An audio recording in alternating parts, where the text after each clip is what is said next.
awesome to see everybody. We are going to pass off to Emma Cole, who will introduce herself and take us through the very beginning of the evening. So Emma, Cole, your spotlit. Awesome, amazing. Thanks, Sam. And thanks, Gabby. For those of you who I haven't met yet, my name's Emma Cole.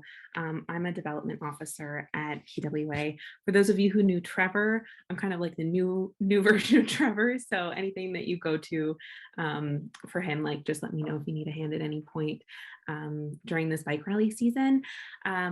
But I have the pleasure of welcoming you to our Winter Town Hall this evening. I'm so pleased to see so many of you and so many new riders too. I think I emailed most of you and it was so fantastic that you guys were showing up tonight. So special welcome to you guys.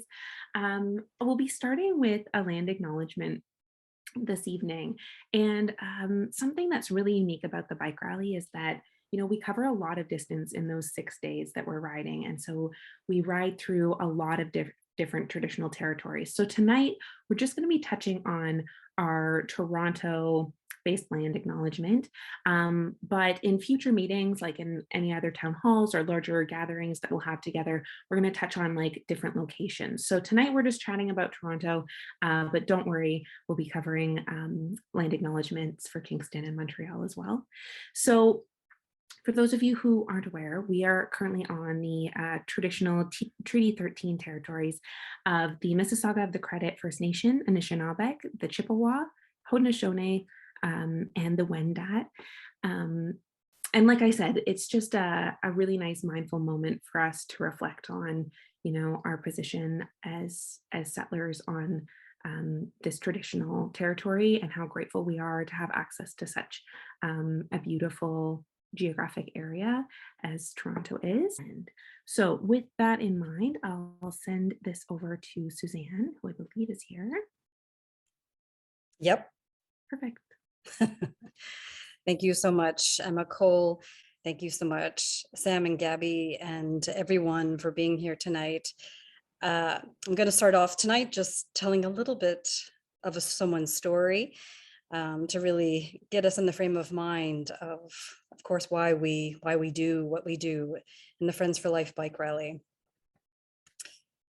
Last week, I received a call from one of our community members' mother, and this woman, Anne, called me to let me know that her son, Neil, had passed away. And I do have permission to share Neil's story.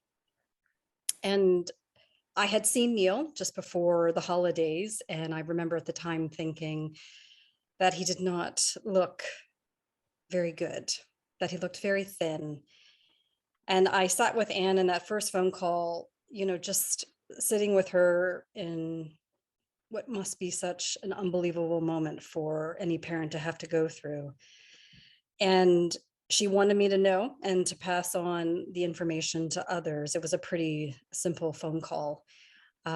We all knew Neil for many years, and I knew that the knowledge of his passing would certainly have an impact on many of us. And it was a really great reminder in that moment that although HIV is not a death sentence, it is still absolutely a matter of life and death for every person living with HIV, whether that's access to HIV medication, safe housing, people who love them. So many things make people living with HIV thrive and live.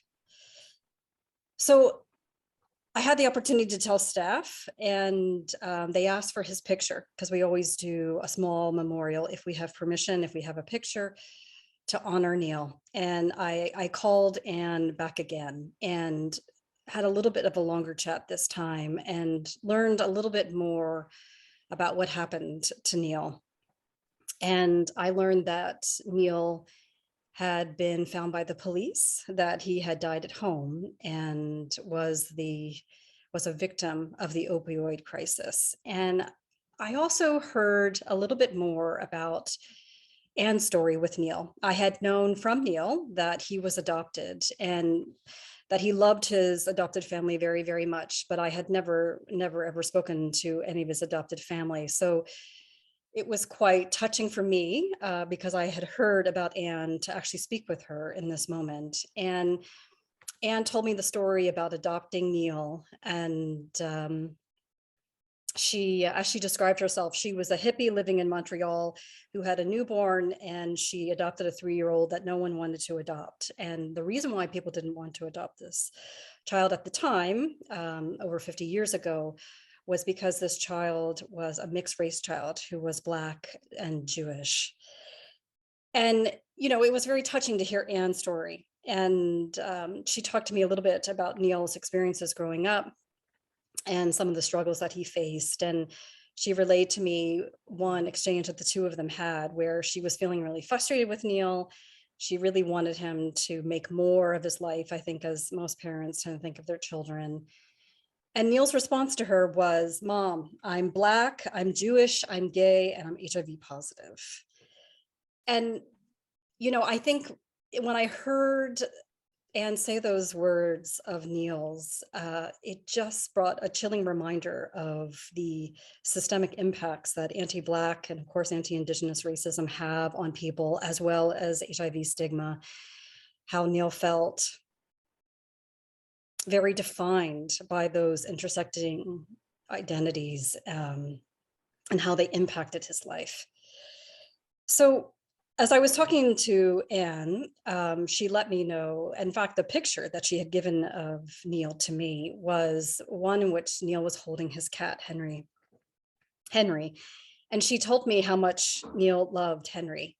Neil was single and lived alone, and Henry was a family member that he cherished and treasured. And he was his kind of pride and joy.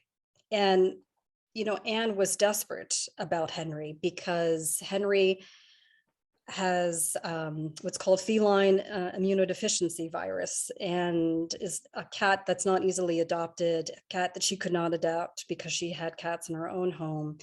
And she was really worried about Henry because of how much he meant to Neil.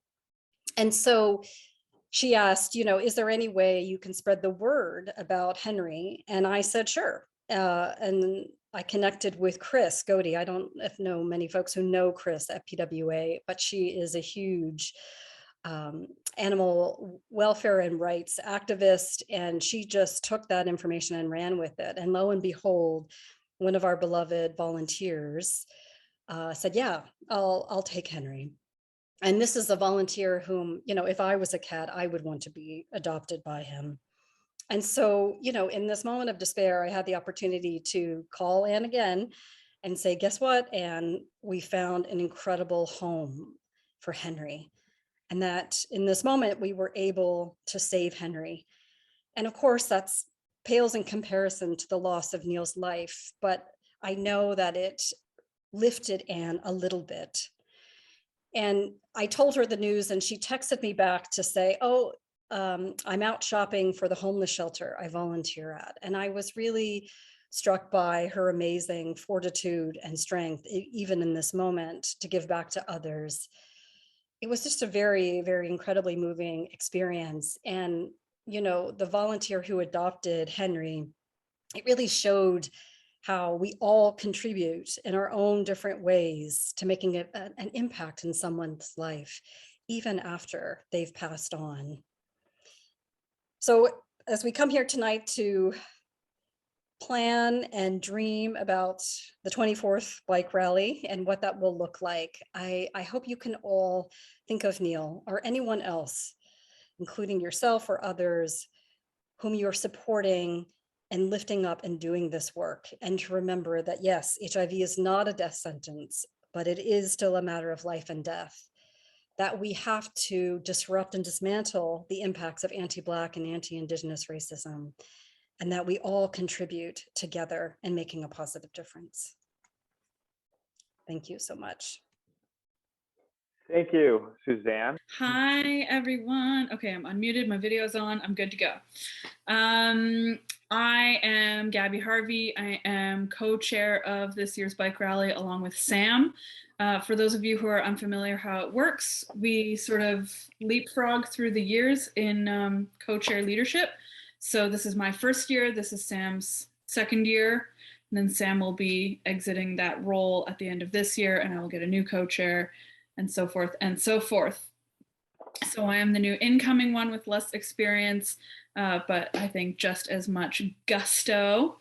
Sam, we planned for you to start, so now that you're here. I know, and you've sort of pigeon-toed yourself in that you say you have less experience and you have far more experience than me.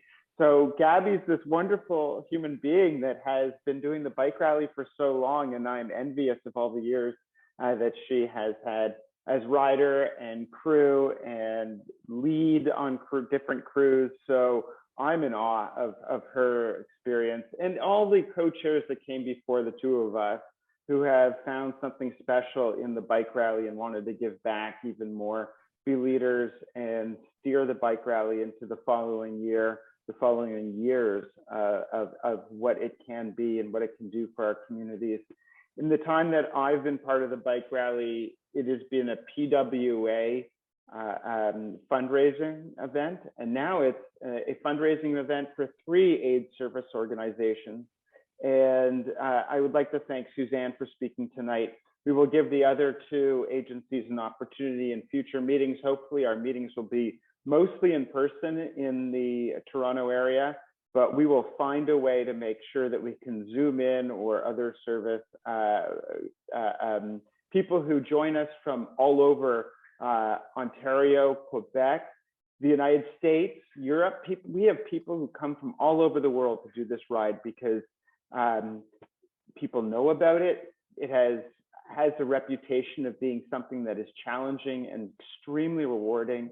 It does such wonderful things for people who need our assistance, and we drip and sweat our love for the bike rally, not because we want to, but because it just becomes part of who we are. And I definitely drank the Kool-Aid. I thought I would do it once. I thought I would get broken by it, and look at me. This will be my 5th year doing the bike rally, only my 5th year. So it is something that if you're new to the bike rally, you're in for a treat. And I hope you have told your significant others, your friends, that you're counting on them for both support when you need it and support when you don't even know you're going to need it. And you might very well be in this for life, because we are friends for life. So with that said, we are going to move forward and introduce the steering committee for 2022. Our steering committee is the leadership group made of volunteers who make the bike rally happen. I'm going to return back to the presentation. So our steering committee, I'd like to start with something that if you're a rider, a new rider, a rider returning, you would know this, but the real daily connection on the bike rally has to do with your team captains. And we need some people to lead the team captains, and that is our team leads of team captains. And this year we're joined by Eli and Brent. They will have an opportunity later to speak this evening, and they will present who our team captains are this year. These 2 gentlemen have years of experience together and separately on the bike rally. They bring passion and gusto and great love, and it is my pleasure to introduce them first as members of the steering committee. Moving on, 2 different portfolios on the same page. I am pleased to introduce Simon. He was my co-chair last year, and he was co-chair for the previous 2 years. And he's returned to give his best and his love and his energy to recruitment and retention. And recruitment and retention is just that. It brings new people, new life to the bike rally, and keeps people engaged and brings people of the past back. It is a serious commitment to be part of the bike rally, and every once in a while you might need a year off, and so we do use this opportunity to bring people of the past back. Yannick comes back to us this year. He is our fundraising coach. Some years we have a fundraising team. This year we're working with a fundraising coach concept. Yannick will be the go-to for help and assistance with, how do I fundraise? I've never done this before. I'm scared. I don't know what to do. Yannick will get you there. Yannick will get everyone there. And he will work one-on-one, or he will work with teams as a collective.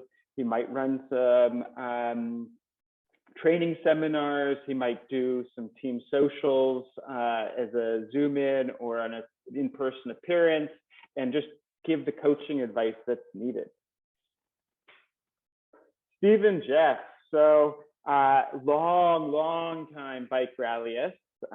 Jeff and Steve will be introduced again tonight, but for this, they are training and support. What is training and support?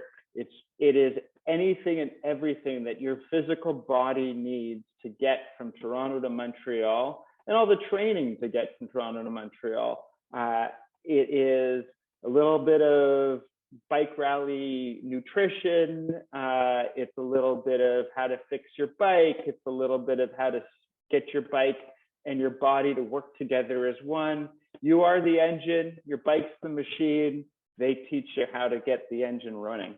So we are pleased to have Jeff and Steve on with us this year. To introduce the remainder of the steering committee, I'm going to pass off to Gabby. So there's our steering committee members. We have our Montreal engagement team, Ricky and Matt. They are very gung-ho to be the point people for our Montreal riders, as you are farther away from the rest of, or most of the participants of the bike rally. So we're so excited to have them on board for all of that engagement. Next, we have Todd and Pat, who are the leaders of our nutrition crew. Simply said, they keep us fed. I did not mean for that to rhyme, but here we are. We love them. We love food. We love that they bring us food when we are starving on the ride. Next, we have Eric and Brent, the Rustlers crew. The Rustlers are the people who carry all of our stuff for us on the ride. It's a hard job. I've done it, but it's a rewarding job. And it's a lot of hard work for a short amount of time, and then you get to rest. I forgot to note that in all of these crews, we will be looking for more volunteers. So if you have friends or family who aren't interested in riding, but would be interested in doing crew, or if you're a rider yourself and you're interested in taking a year off riding and doing some crew, we would love to have you. So if anything is a crew, we're looking for volunteers. So that's the Rustler leaders. And then we have road support crew, which is near and dear to my heart as I led that crew. In the past, we have Shay and Harvey, who are going to be our co-leads for that crew this year. So that's the people who will cheer you on the side of the road, who will help you get to the mechanics if you're broken down, who will call wellness if you need sunscreen. They'll give you water, and they'll support you in all of those ways on the road. So these are the people leading that charge. So that's the rest of our steering committee. Thanks, Gabby.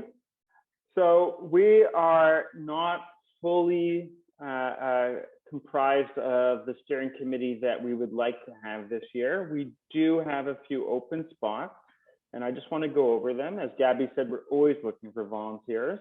So community engagement, we do have some spots for Toronto and Montreal.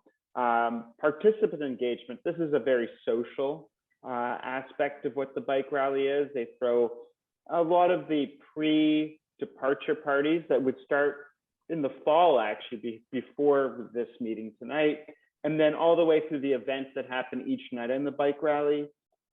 We do have a need for one more person. When we call a partner, it means there's one person filled in the team, and we are looking for them to have a partner in the team. So we need somebody in media and communications, again, with recruitment and retention, and both part positions in wellness. Wellness is something we will discuss at a later date, but we are open to considering wellness positions. If you have any interest, if you know somebody of the bike rally past or have some idea of somebody who might be interested in volunteering, you can reach out to Gabby and myself at the email address that's at the bottom of the screen, cochairs@bikerally.org. That email address will show up a few times again tonight. But you can also find it on the bike rally website. So as Gabby did say, I guess just because I'm speaking, we are also looking for volunteers to fall under the leadership of the steering committee, and especially in the crew positions. So nutrition, rustlers, and road support. We're always looking for volunteers, and just in the next few weeks is sort of when we do kick off that call for action. And on the Bike Rally website at bikeRally.org/2022-crew, we are have information about what the roles entail and how the application process works. Gabby, can I pass it on to you? Can you? Yes. Sorry, I was distracted in the chat welcoming some new riders. So thank you to the steering committee. I have to say the steering committee is a lot of very rewarding work, and we cannot make the bike rally happen without the steering committee and without the rest of our volunteers as well. We have a really high ratio of volunteers to riders. Huge shout out to all of our volunteers, including the steering committee. Positions are open, as Sam mentioned. You can email us at the co-chair's email. You can check the website. You can check under join at any time, and there's information on the crew. So please reach out. So we are now going to talk about fundraising.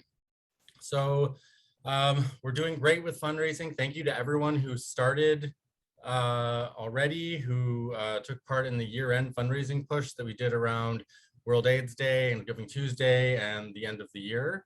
And we have some holiday thank you gifts that a bunch of you have won. So everyone who raised $650 by the end of December is going to get the new Bike Rally toque. We're going to get them out to you fast so you can use them for the rest of the winter, which is still, let's be honest, at least 3 months, 2.5 months to go. So you'll get an email this week, probably from Emma Cole, arranging to either send these to you or have you pick them up. And then the next one is the new Bike Rally sports bag, which we haven't done before. And this is if you raised $1,000 by the end of December, and you'll be getting the toque and the bag. They're really great quality. They've got lots of pockets for shoes and things like that. So you can use them for the gym, you can use them for the Bike Rally, and we'll be getting those out to you soon as well. Next is what some people are asking about in the chat is the hotel contest. So we're going to do that draw now. The way this works is that everybody who raised money between November 15th and December 31st, for every $100 you raised, you got an entry into the draw. So there's actually 393 entries. And the way we're going to do it, each entry has been assigned a number between 1 and 393. And then I have that number, and Emma Cole is going to pull up a random number generator, and we're going to find out who won. Are we ready? Yes. So let's do the hotel room first. There's also 2 $50 Visa gift cards for second and third place, but let's do the hotel first. All right. Internal drum roll happening right now. Michael, it looks like number 217. 217 is Mark Citro. Mark Citro, congratulations. Citro. Amazing. Good job, Mark. Okay, so for one of the $50 Visa gift cards. Number 188. 188 is Perry DeMann. Perry, congratulations. We'll mail that to you. And Mark, we will get in touch with you in a couple months when we book the hotel to make sure that you're all set up with that. And the last one.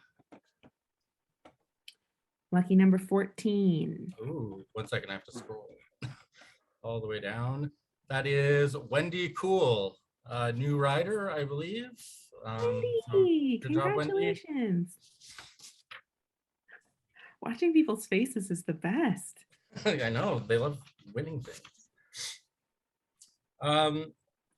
So we've raised, as of today, over $120,000 with 6 months to go. Obviously, the back half, we raised the huge bulk of it, but that's a great number. It puts us back in pre-COVID territory. So thank you so much. Thank you for speaking to your donors. They're obviously giving, they're obviously interested. So keep it up, and we'll have more fundraising news over the next few months. I believe next we're going to do the fundraising platform. So I'm just going to share my screen. We do have a new fundraising platform this year that we upgraded to. So it's kind of the standard in the fundraising industry. It's used by the Right to Conquer Cancer and all the other big fundraisers. And so far, so good. It seems like everyone's able to use it. I'm just going to do a quick walkthrough to show people just how to use your personal fundraising page in case you haven't looked at it yet. So this is what it looks like when you log into your the back end of your fundraising page. So one thing you can do with this just right off the bat is you can link up your Strava account. So this is good for if you use Strava for your training rides or for your personal cycling. This will show your latest rides on your fundraising page. This is useful, especially in the spring when you're ramping up your fundraising and you want to show people that you're working for it. And that'll show on your page when people go to give you a donation. So if you click here, just follow the instructions that are there. It just takes a bit of copying and pasting from your Strava account, and then that will load onto your page. Basic things to do, you just can go down here. You can set up photos and videos. You can put 2 things on your page. So there's your profile picture as well as another picture that goes down at the bottom. You can edit what your page says. So we've got a kind of a template story here about why you ride, but it's always good to personalize this. It shows all your donations down here. I have a total of 3. One of them is from me. That's going to work on that. Oh, and my dad, of course. The great thing that's easy to use in this one is your contacts. So if you click on your contacts, it'll bring you into your contact management system, and you can import your contacts into here. So your potential donors, your past donors, and it'll allow you to send emails from here. The great thing about it is that when you receive a donation, the system will know that that person gave a donation, and then it'll start a list of who needs to be thanked. And then you can just go in here, see who needs to be thanked, click send thank you to that person, and you can track it all here. Especially as you start getting, a lot of donors, it's super helpful to do it this way. If you do need your past contacts, because we did switch systems from previous years, get in touch with Emma Cole or myself at PWA, or use the contact form on the website to get in touch with us, and we can pull all of your past donors and load them in here for you. I know a lot of you already have your own lists, so that's fine, but if you want us to pull it for you, that's not a problem. So I'm gonna pass it over to Yannick, who is this year's fundraising coach, and he's just going to tell you a little bit about what he can do for you. Awesome. Thank you, Sam. And welcome to tonight's presentation. So I've been a rider the previous 5 years for the bike rally, taking a break this year for sure. However, I thought that as the co-lead for fundraising last year, one of the things that I felt would be useful to whether you're a new rider or a rider who's coming back for numerous years, to have somebody who actually can help coach you with respect to fundraising. And so what I've done is I've actually created, I've linked my calendar to an app that gives you access to my schedule. So if you have any questions, and like there's no, like, doesn't matter what the question is, like, oh, I'm first year, I don't know how to reach out to potential individuals or friends or colleagues. Can you help me out? Whether it's those types of questions, or hey, you know what, I'm kind of stuck where I'm at right now, and I'm trying to reach that next level. By all means, please reach out to me. I will drop a link to schedule yourself into my calendar, and then just bring whatever it is that you're stuck with or that you need help with, whether it's strategies, you're stuck, you're not sure how to approach certain people. I will basically be here to support you, whether it's like a week from now or like a month before the ride, no matter when. Just the link will be there, will be active. So just schedule yourself in, and I'll be happy to have a conversation with you and see how I may best help you. So let me just drop the link. And there you go. So the link is in the chat, and by all means, please make use of it. And I look forward to speaking to every single person that reaches out to me for some assistance, some strategies, and sometimes it's just sort of like a bit of a mindset reset. So I'm here for you. Yay, okay. Everyone's favorite topic, COVID planning. So to start, we are happy to announce that, next slide, suspense. We can officially confirm that the full bike rally will be happening this year. It's been 2 years slowly getting here, and we're very proud to be at this point. You might be wondering why, how do we know this? Well, if we compare it to last year, we were so close to being able to do it last year. The biggest obstacle was that there was actually regional travel restrictions within Ontario, which stopped us from being able to go anywhere, which is why we did the 2-day rides locally.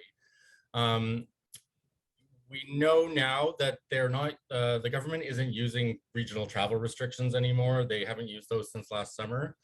So it's very unlikely, if not, kind of not realistic, that they're going to ever put those in place again. Last summer, if you remember, most people only had 1 vaccine shot, some had 2. This year, everyone is going to be able to have 3 vaccine shots.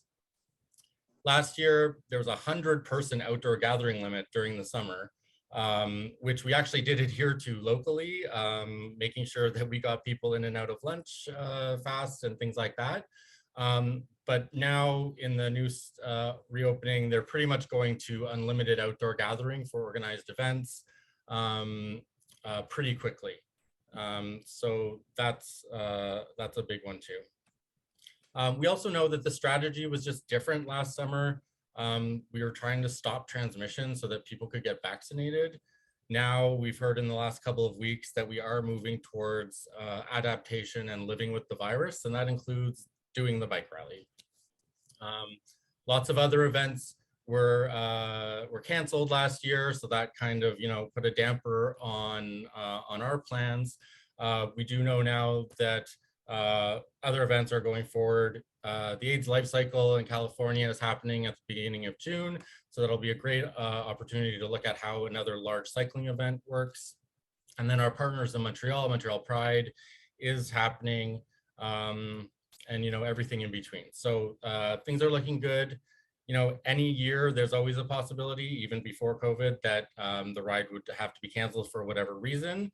But that's kind of where we're at now. It's happening, and we're moving forward with it. So what does that mean for all of you? So for COVID planning on the ride, we are asking for proof of full vaccination. This currently means 2 shots, but we know that this might mean 3 shots by the summertime. So we encourage everyone to get their booster shot. If you're not vaccinated, please get in touch with us ASAP and we can figure out what the risk is depending on what your role and plans are. But it is important to know that a lot of our partners are requiring full vaccination, including Queen's University, places in Montreal, all of that. So it's you know, we are basically just requiring full vaccination. How we're checking for that is we're, as of now, again, you know, 6 months from now, who knows how things are going to be working, but the plan right now is to scan everyone's QR code like you do going into a restaurant, to scan that at packing day. And that'll just be an easy way to check on the last day, so you don't have to send us documents or anything like that. Oh, sorry, we weren't done with the masks yet on the other one. We are going to ask to wear high quality masks, so KN95s, N95s, not cloth masks, when we're indoors or in poorly ventilated spaces. So because it is airborne and because porta potties, people are going in and out, and the air is not necessarily well ventilated, it is a good idea, and we are asking for people to wear their masks when they're going into any enclosed space, which includes the washrooms. Outdoor masking is really up in the air right now, maybe not necessary, so we're just going to evaluate that when as we get closer to the summer. And then other things, just to make sure that we're not creating large groups of people too close together, just staggering meal times, teams going at slightly different times, and then making sure the crew is well protected. And once again, we're going to limit the number of people in the vehicles like we did last year. So we'll have 2 people max per vehicle. We'll have specific transport vehicles, so there aren't people coming in and out of all of the vans, just a couple of them. And then enhanced PPE will be available for the crew. Next slide. We will provide anything that we ask of you COVID related, you don't have to pay for. So if we're asking you to have the masks, we're going to supply them for you. If we're going to have tests on the ride, the plan is to have rapid tests if people become symptomatic. That will be supplied. Any transportation needed, and most importantly, we will keep you up to date on what's happening in terms of transparency, while still maintaining confidentiality of anyone who might be exposed. So does anyone have any questions about any of that specifically? I'm looking for hands. I don't see any.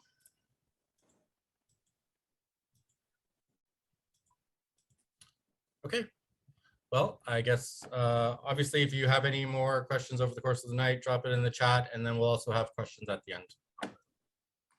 Sounds fantastic. So going back to the slideshow, what does the road ahead look like other than COVID stuff? I think some of you have seen a slide that looks like this before. This is really intended for those who are new here to the bike rally. What does it take for us to get to the bike rally between today and August? And we're really just going to concentrate over the next 5 months instead of the 6 and plus. So right now we're just ending January. We do get a few recruitments. It's a low fundraising month, but as we head into February, we will launch team selection. Everybody will get an email later at any point this evening, and it's open through the 7th. We'll talk a little bit more about that later. March is our recruitment month. Then we get into we're heading into spring. It's time to start riding outdoors again. So training outdoors will begin in April. May is a big push for fundraising. And of course, there are many items that are not on this, slide here, but in July, we usually have our big meeting. And if you are new to the rally, if you are a returning person and you're wondering what the date is, packing day is August 6th. That is the Saturday, and we roll for our 6-day ride starting on the 7th, the Sunday, early in the morning. And with that said, talking about riding and training and all that, I am going to move on to our steering committee members, Steve and Jeff, who are training and support. Training and support Jeff has worked out our routes for training, and he will explain that.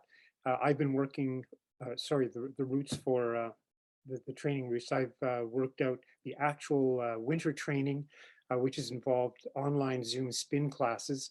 That was a bit of a surprise. A couple of weeks ago, I floated that idea with Jeff, and we thought, okay, well, maybe we'll have 3 of us. So we have 30 signed up now, and we've been getting classes about 17, which is great. So that's a preliminary to actually training on the road in April. And Jeff will carry it away with the training rides on the actual roads. Yeah, and before I do that, 2 things. If you want to join in the Zoom spin, it's about as much fun as you can have on Zoom. Trust me. Well, if you're keeping your clothes on. Anyway, and we keep our clothes on for the bike rally spinning Zoom. Yeah. But if you want to join us, please email training@bikerally.org. That's me and Steve, and then we'll add you to the list of people who get the credentials to join the Zoom meeting.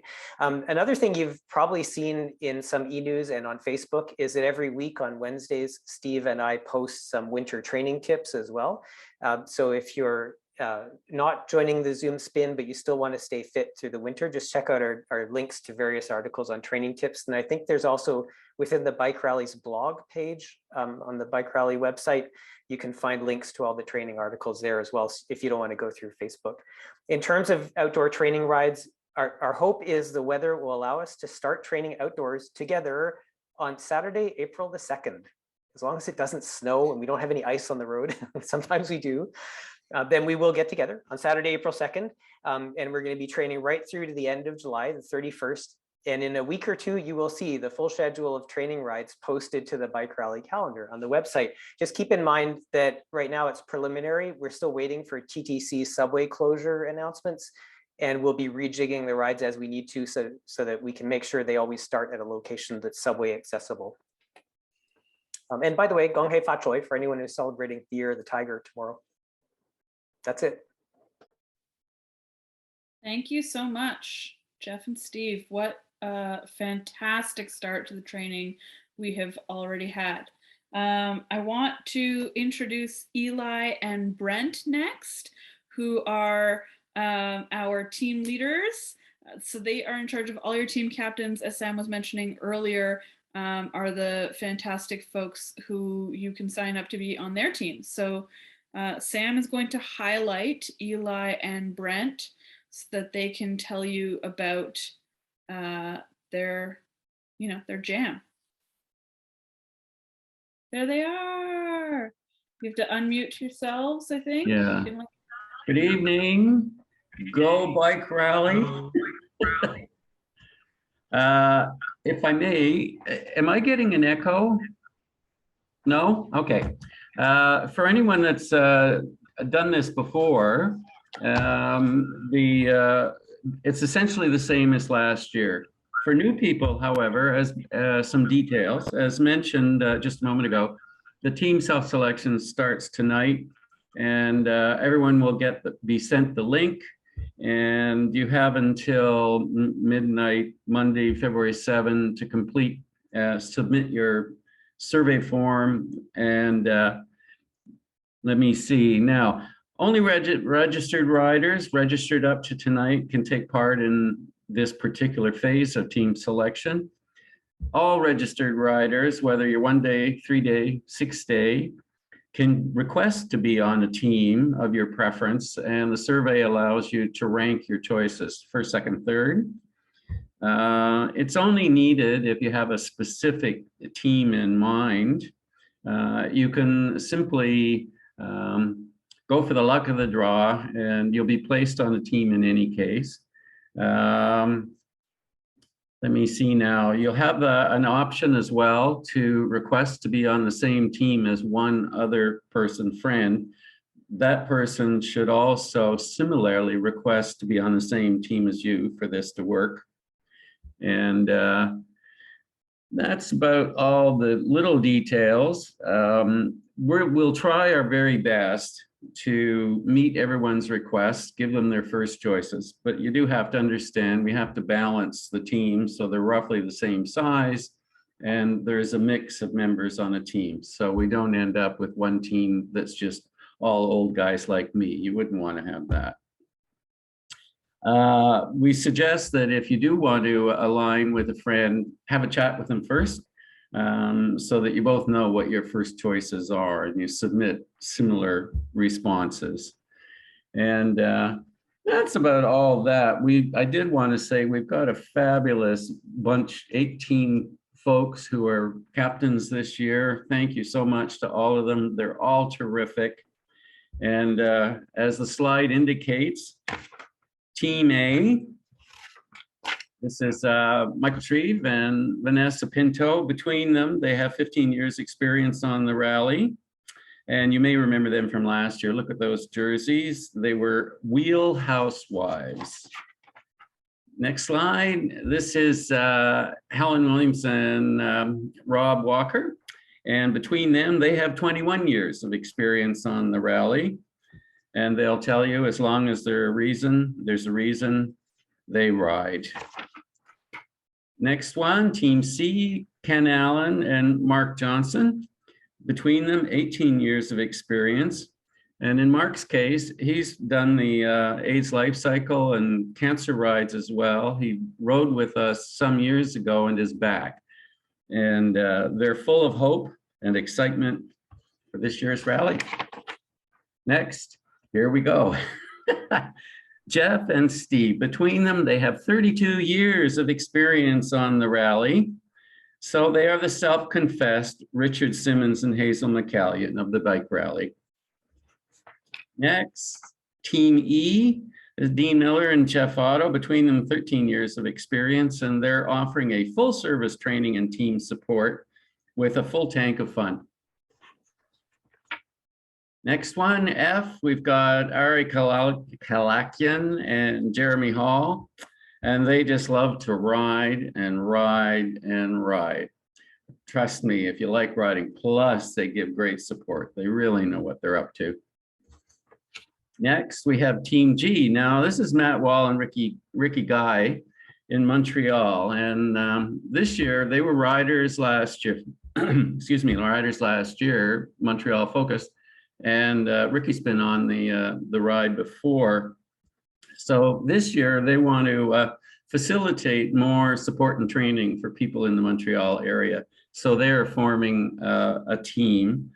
You don't have to join their team, but if you live in the Montreal area, they're going to help you with the training. And so no matter where you're from. And en plus, on parle français ici. This is Team H, David Hughes and Paul Dawson, more than 20 years between them on the rally in many roles, many. So in their case, don't forget to order your tiara next time they go shopping for their synchro swim team. Next, we have our last team, Simon. My gosh, he takes on a lot of roles. And Tim Martin, 16 years between them. And if you're fond of bears, these guys are polar. That's your team lineup.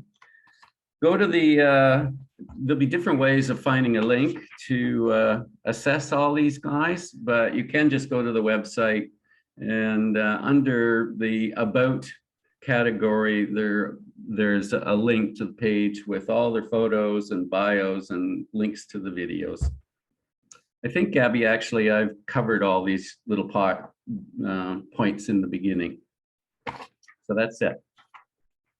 Thanks, Someone Eli. just asked again, how do they request a specific team? So maybe, Eli, can you cover that one more time? First of all, you want to do your research so you know what team you're seeking. And then you follow the link that you will be sent that takes you to a SurveyMonkey form. It will collect your name, the number of years you've actually ridden, and then ask you to rate at least 3 teams as your first choice, your second choice, or your third choice. It's drop-down menus. It's all pretty straightforward.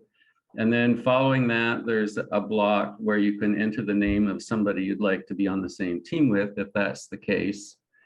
And finally, you're asked if you have any questions. It's really simple. Once you get there, it's self-evident. My goodness. Thanks. Big thanks from everyone to Eli and Brent. Yep, And now thank Sam. you. Yeah, I just want to add that just so people know who are new to the bike rally, priority is given to first-year riders.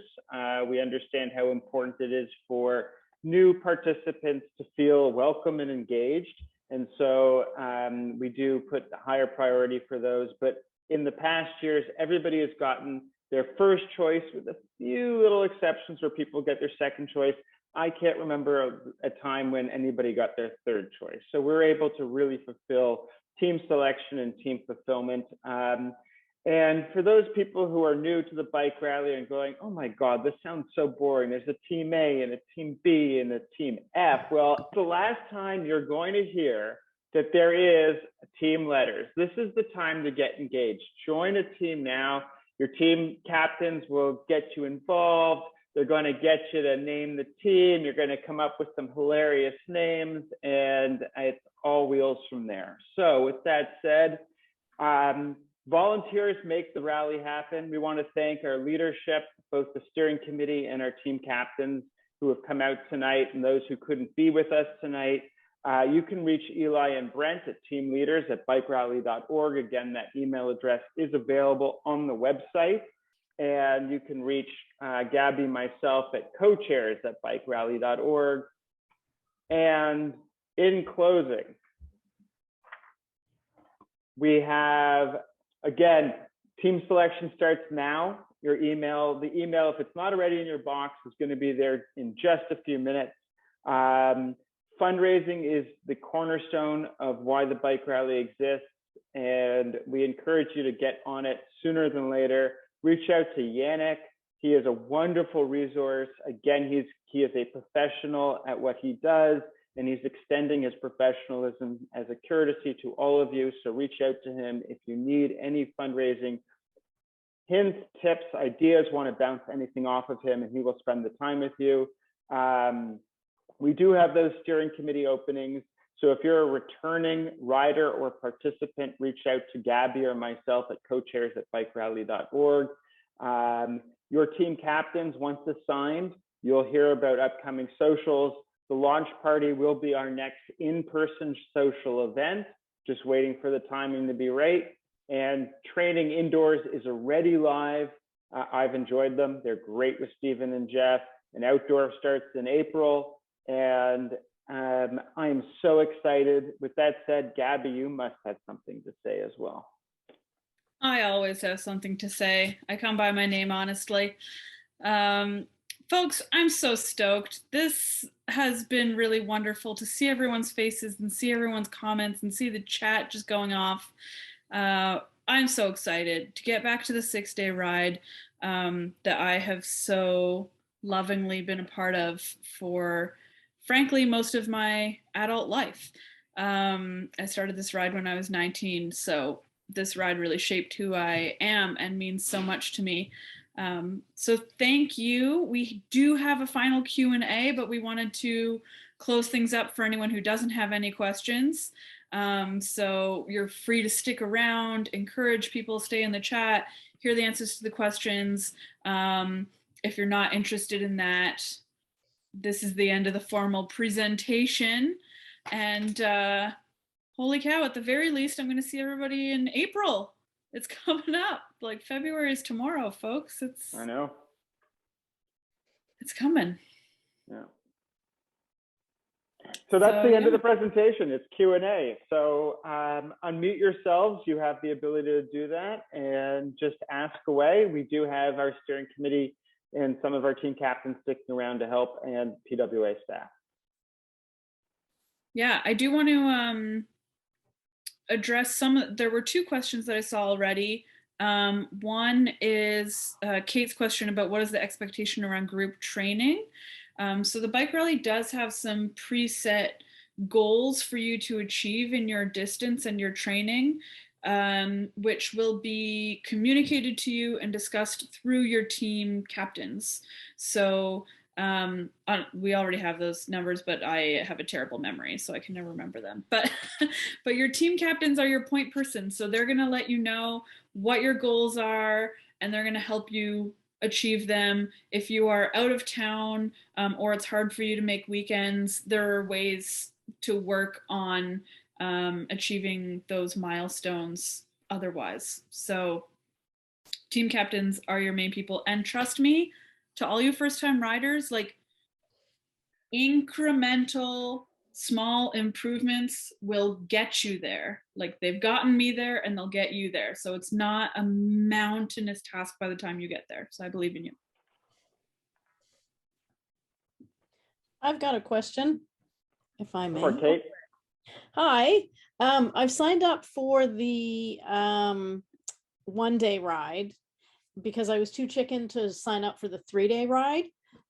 Is it possible to switch at some point in the summer if I find out like I'm not going to die on a bike? Yes, that's easy enough to do. Okay. You know, we kind of need to know by you know, mid-July what your final plans are, but otherwise we can just slip you into the existing plans. It's not a big deal. Awesome, thank you.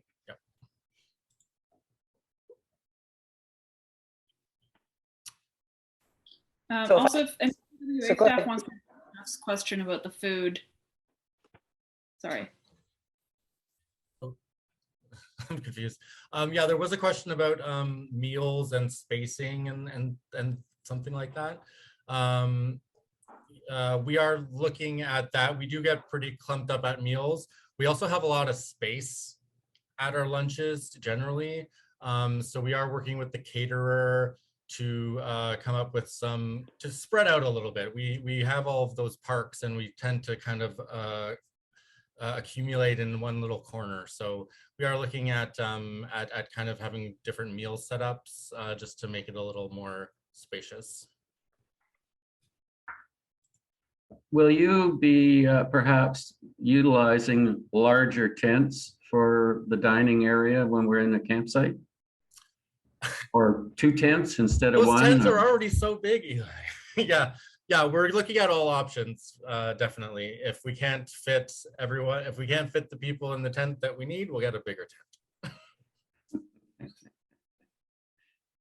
So this is also exciting. I forgot to mention something when I was talking about training and support. For all of you first-time participants, even if you've been on the rally for a year or two and you haven't done the ride to Montreal, we're holding orientation sessions on Zoom for first-year participants. The first one's actually a week from tonight, February 7th at 7 p.m.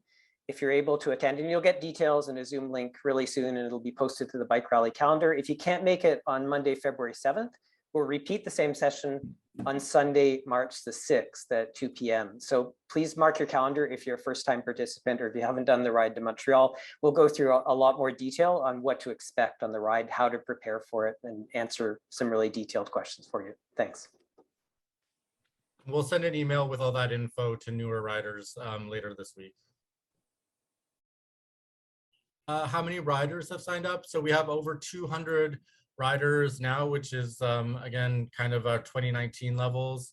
70 first-year riders, which is actually one of the best years ever for brand new riders. So the word's gotten out and people are excited, which is great. How much of our stuff are we carrying with us along the route?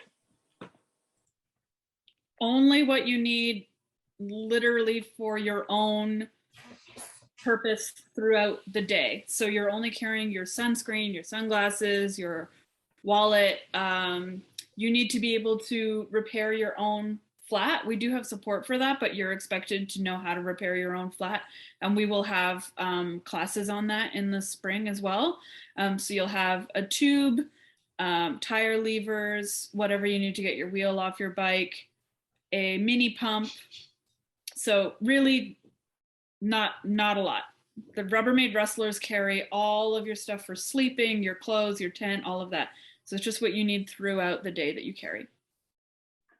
To add to that, so when we get to something called the big meeting in July, we really get into detail with that globally. But once you're assigned to teams and have team captains, they'll answer those kinds of questions. But rest assured, the only thing you have to concentrate during the sun time hours is from point A to point B, and the wrestlers make magic happen.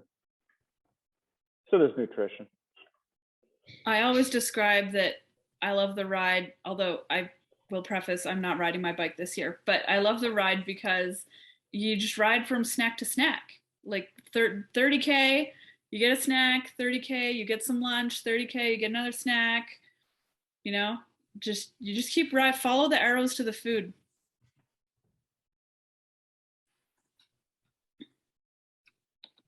I saw some questions about when will the team assignments be announced. Michael, do you have an answer for that specifically? Yeah, I don't want to speak for Eli and Brent, but the team selection closes on February 7th. So I think the idea is around the 15th that we would have that announced, but that's up to Eli and Brent because they're the ones forming the teams and it's not always easy. Yeah, if I may say, once the selection closes, then we take all that data and try and divvy everybody up into teams. And then there is the first team captain meeting when the captains receive that information. And then they will contact all the people who have been assigned to their team to welcome them. It's an opportunity, if you'd rather move to another team, to ask the captain to see what they can do about it. So that will take a little while. It's 2 to 3 weeks, probably 3 weeks probably, before you hear from your captain welcoming you to that team. I saw a question asking how many people are on each team, and I guess Eli, you know the math for that, right? We want to have roughly the same number on each team, and we're going to have 9 teams. So 9 into 200 riders at this point, whatever that works out to. 22-ish. Right.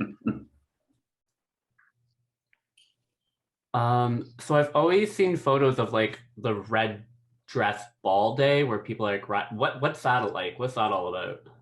And is it comfortable? It's the shortest day we ride. It's only 55 kilometers. So that's about 2 hours of the riding, just so everybody who's new and doesn't know what they are like on a bike. It's a slower day. It's short. It's whatever you want to wear and you're comfortable in.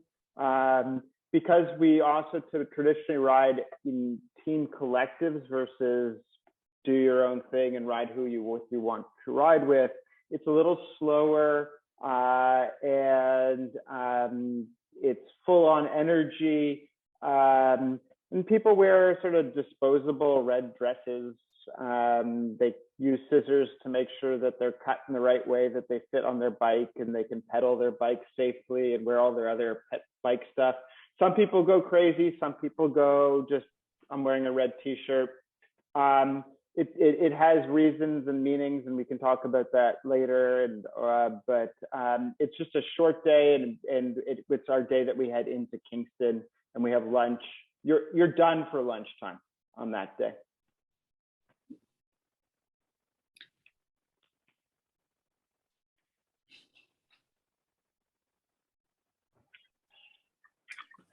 Hey, gang, can I ask a question?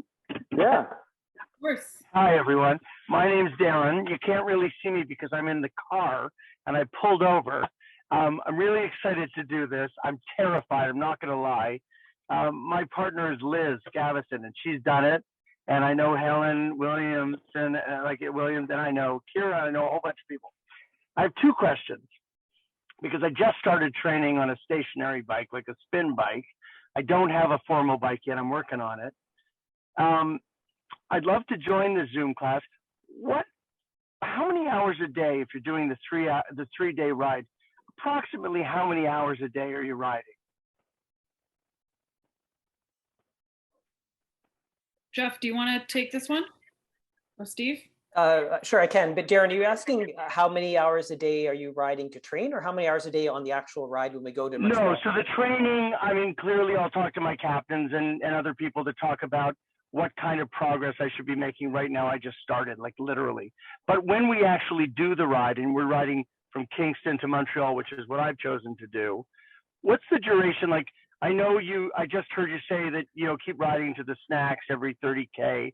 How many hours though, all in, are we riding? And so that's the first question. Do you want me to answer that? Yeah, go ahead, Steve. Yeah. Okay. Think of it as if you're a beginning rider and you haven't done this, think of it as about 20 kilometers an hour. So if you've got a 100-kilometer day, think of it as 5 hours of cycling over a period from about 9 o'clock in the morning when we leave. And then if the faster riders get in at about 2:30, the slowest riders get in at about 5 o'clock.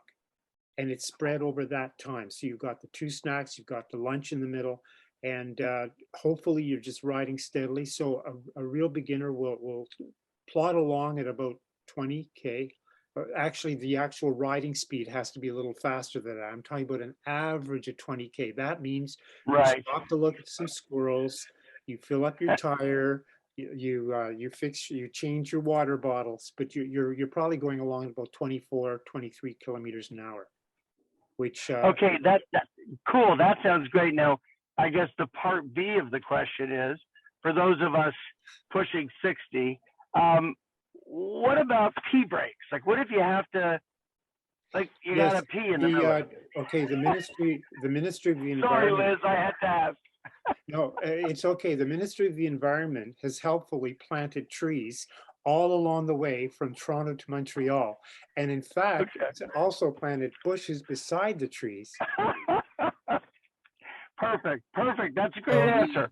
Can't wait. I will be fertilizing trees on the whole ride, gang. There you go. There's also, there's washrooms, there's bike rally specific washrooms at every break and lunch. So that's every 20 to 30K. And then depending on where we are, you can also stop in at Starbucks and McDonald's and things like that. Although it's not always the case because, a lot of the time we're out in the country. So there's lots of different options. So it's cool to jump off your bike, do your thing, get back on, you're good. Yeah, just don't let anyone see you. Yeah. Well, yeah, I'll be discreet. Anyway, thank you so much. I look so forward to meeting all of you and to joining this very worthy cause. Thanks, you, Darren.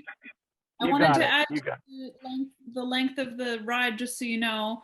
We do have a maximum amount of time you can be on the roads. So if there are riders who look like they're not going to be making it into camp by 5 or 5:30, that's where road support swoops in and just drives them into camp.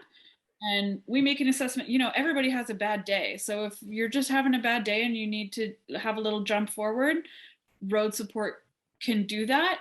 If that's happening regularly with a rider, then that's maybe a different conversation. But every single person who I've seen who has done, frankly, even half the training, does not have a problem getting into camp on time. So cool. Yeah. Thank you so much. Thank you. I think the comment about training and doing the rally is, if you do training starting in April from the beginning, your life will be more simple, and you'll just have a more enjoyable afternoon. You'll just get in sooner, you get to relax sooner, and be a little happier heading into the next day.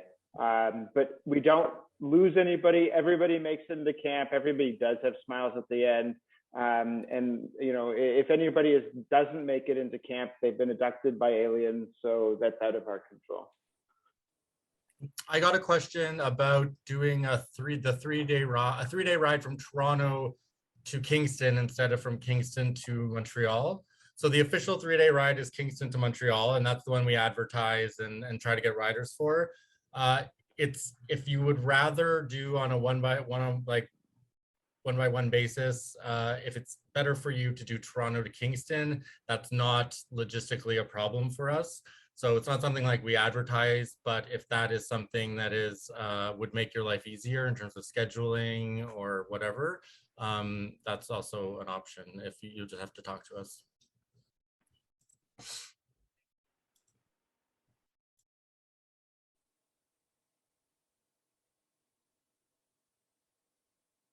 Any last questions?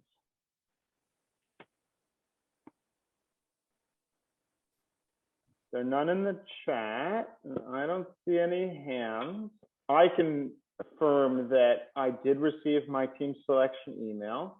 So if you've registered for the bike rally, you should have yours too.